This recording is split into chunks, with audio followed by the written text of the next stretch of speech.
Hello, I'm Mike Loader, and it's my pleasure to have Cameron Judson, Angus Knight Group CEO, and Karena Newland, CEO of Jobfind, joining me in the studio today. Welcome to you both. Thank you. Now, I understand first up you wanted to touch on how unemployed people are able to help alleviate this looming harvest labour crisis. They're calling it a crisis already. Yes. Closed borders obviously meant that the usual contingent of backpackers were blocked off. The country's in lockdown. Cameron, do you recommend we ask unemployed people to get involved, and does this solve the problem?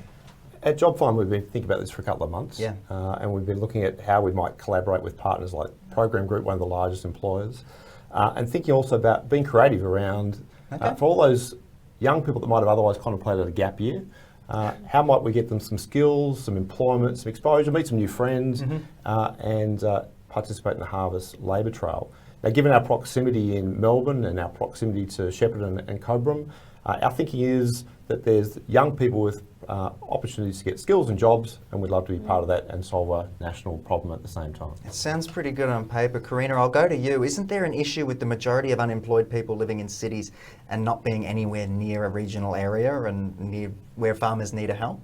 Well, there definitely are some logistical challenges about getting the job seekers out from metropolitan Melbourne out into the country. And like Cameron said, we're really looking at the Shepparton Cobram area because that's where the farmers have the most need at the moment. Jobfind actually has about 10,000 job seekers we work with, and although not all of them will be able to relocate, there definitely are some, and like Cameron said, we're going to target those people that may be in a gap year, bit of an adventure. You can't travel overseas, but you can get out and see the regions, pick up some work, gain some great skills. So we're really excited to be able to be looking for those opportunities for people to actually get out there and have a go on the harvest trail. We've been talking to the harvest trail providers to see when their needs are, when the crops are ready to pick, so that we can actually plan and get people out there. Yeah, because of course it's seasonal depending on the fruit, but I understand there's an art to picking fruit. Now, if you sent me out there, I'd probably squash and crush everything that was out there. Is that something that you guys need to keep in mind when training or engaging with these people? Yeah, definitely. What we need to do is work with the farmers and have a chat to the farmers about their particular needs. And what we need to do is make sure that we're preparing the job seekers for the right farm and the right opportunity that we're going to put them forward for.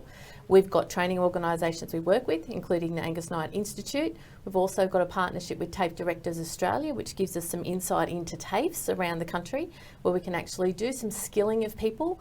For example, some farmers will need people up and down ladders carrying baskets full of fruit, and so we need to get people prepared for that. Others might have cherry pickers or forklifts in the packing sheds that we need to train people for.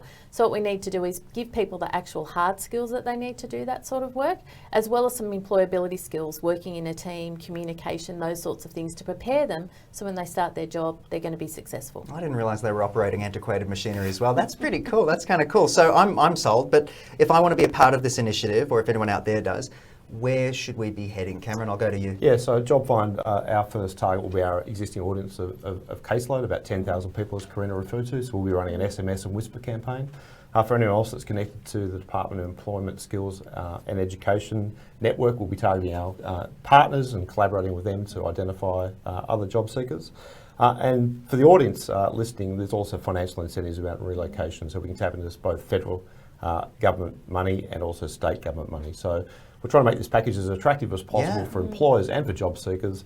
And so if you're interested, you should expect to hear more from us soon. Fantastic. Cameron, Karena, thank you both so much for joining me and telling me about this great initiative. Thank you so much. Thanks, Mike.